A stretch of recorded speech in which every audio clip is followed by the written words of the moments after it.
How's it going, guys? My name is Tavarish, and today is a very special day.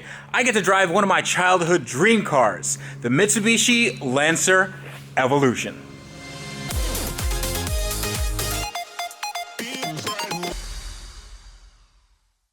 So if you guys are new to the channel, thank you so much for watching. I really hope you enjoy it.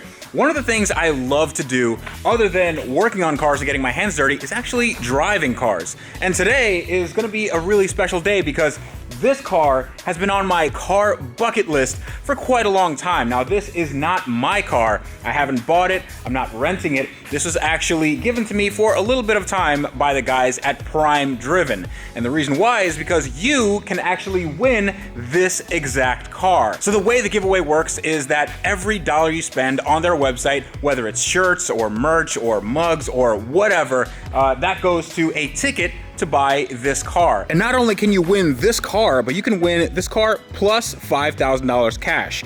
And the $5,000 cash is basically to cover any fees as far as taxes and shipping to get the car to you. So they thought of everything. They're really good guys. They are car people. They helped me out with my MR2 project when that was still a thing. But now they're trying to go into the Halo cars, the cars that are very desirable and really cool even to this day. So definitely check them out in the link in the description below, and you can actually win this exact car. It's been on Regular Car Reviews channel.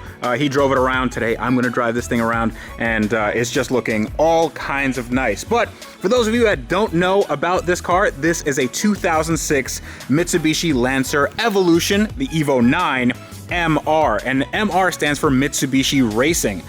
This is kind of the special edition of an already special edition car. Consider it a GT3 RS of the Mitsubishi Lancer line, and it's looking really, really nice. I love the paintwork. I love the color. I love the gray on black. It's almost like a Stormtrooper vibe. But what sets the MR apart is the fact that it has a 6-speed manual transmission. Some of the other Evos had a 5-speed, and they had some wonky gear sets between second and third, but this has a very close ratio 6-speed, which means that it's better to drive, and well, if you want to rally it, I guess you could do that too, but it's a nicer experience all around. Also, it has this really cool vortex generator.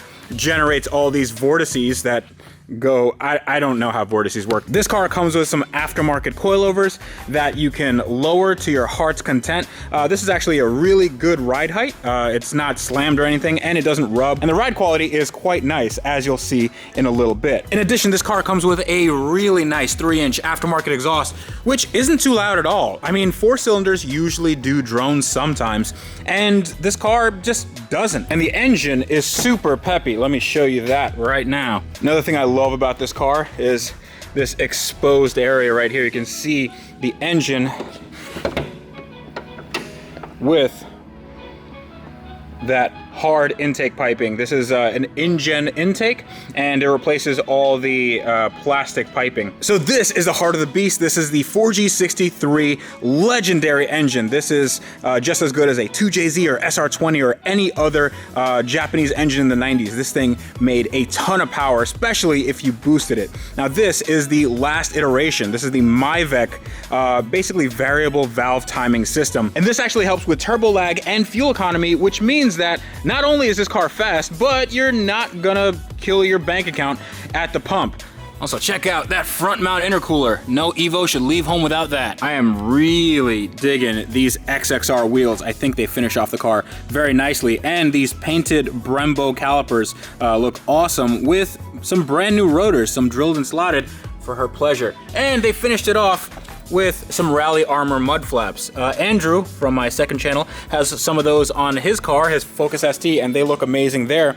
And I think they might even look better here.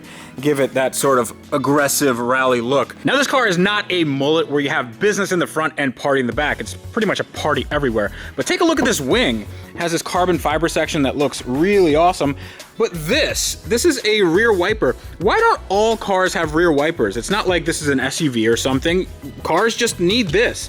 I don't know why manufacturers don't think that rain goes on rear windows. Why you don't need to see. Okay, anyway, I'm getting a little ahead of myself. This is a really cool thing. So the one thing I enjoy most about this car, just sitting here, is the fact that it has a little bit of pedigree. Now the pedigree is not only its rally heritage and the fact that it goes hand in hand with the likes of the Subaru WRX STI, but the fact that this is basically a supercar killer, or at least you can hang with supercars as they did in Top Gear, where this went against that on the Top Gear test track, and that couldn't pull away from this. Way faster than you through here, sunshine. Now I don't have a test track, and I definitely don't have a running Murcielago, at least not yet, but what I do have is some Florida roads and a nice day, so let's take this thing for a drive. Okay, let's take a look at this. Now another thing that is cool about the MR is that it has this Momo steering wheel, this really small Pokeball looking airbag, and also Recaro seats with Alcantara suede inserts.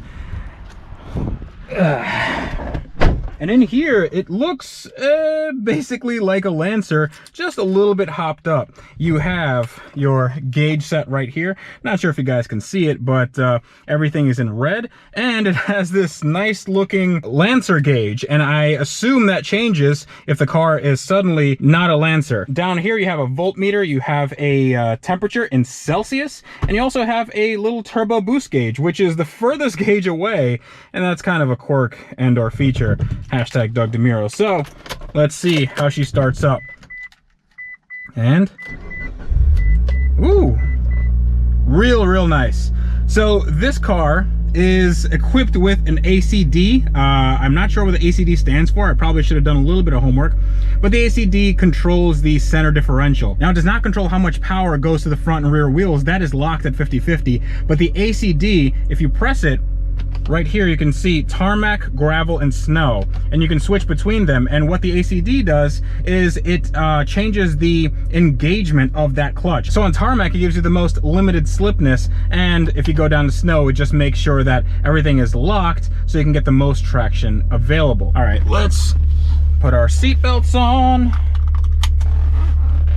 Put a little bit of fan, a little bit of AC going, and let's head out. One thing I love about this car is the fact that if you're new to driving manual cars, this car is so easy.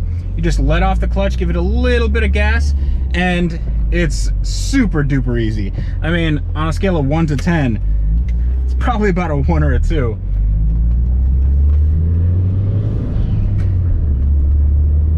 Another thing that's awesome about this car is the fact that it revs so much, even for a turbocharged car. Usually they're a little bit torquey in the mid-range. If you have a turbocharger, they don't want to put too much on the top end, but this thing revs and revs and revs. It's like a Honda, basically. Oh yeah. Now I just noticed that I had it in snow mode on the way over here, and it didn't seem to mind, so that's okay. One thing I love is the 2 to 3 shift. Woo! That's that all-wheel drive working. The entire car just kicks you in the back of the head.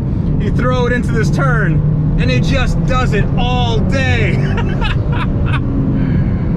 Wow.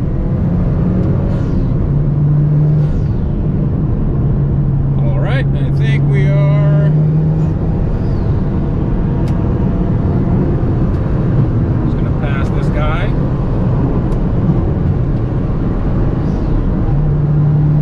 I love the way this car picks up speed and holds the road. The steering is incredibly light. The steering is just effortless. I can do this with one with one pinky here, but want to pay attention. So fun fact, this is the most elevation that Florida has. We're about 300 something feet of elevation, and woo, this nice roller coaster ride all the way down. It's quite nice out here, actually.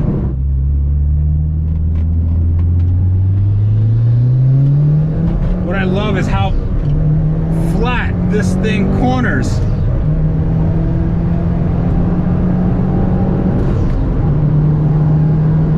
Oh my God.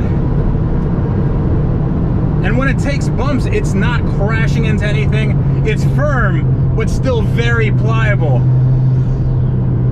I can place this car wherever I want, and it just instills so much confidence. Now, this doesn't even have any sort of race tires or anything like that. Just has some all seasons because this car just was at Mr. Regular's house in Pennsylvania, and they did have some snow.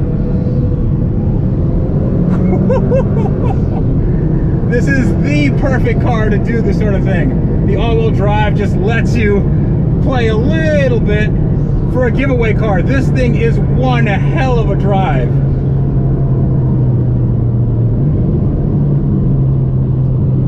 So when I was a kid, I always looked up to these things and I thought, I'll never have the chance to drive one of those because they were just unobtainium. All the rich kids used to have these in high school, and I was always a little jealous, but now that I can drive it, I'm still jealous that they had it, but man, I wouldn't want to be anywhere else right now.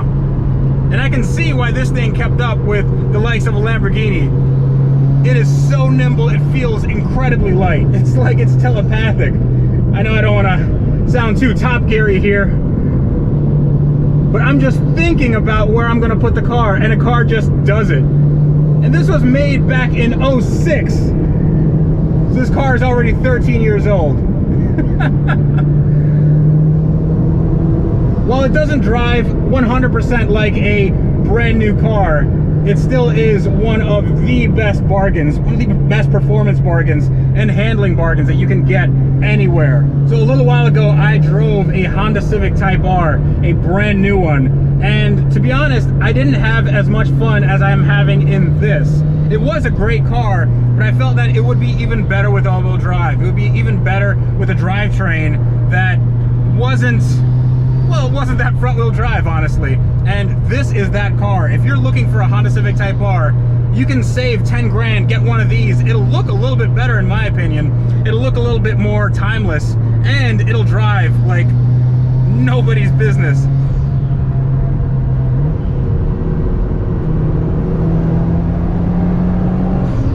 Even though this has only around 287 horsepower, around there, it just feels like so much more because the car is light, the car is planted, the steering is nice and light. And I can do this all day.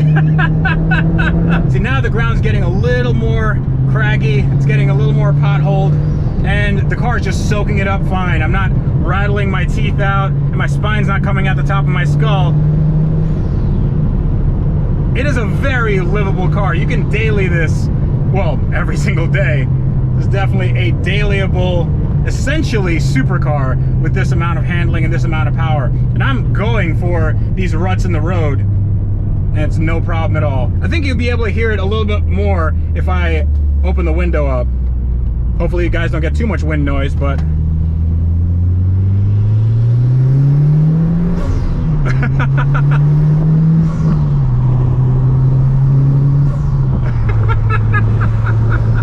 I can't imagine how fun this would be if you added another 100 horsepower, which you can easily do in this car.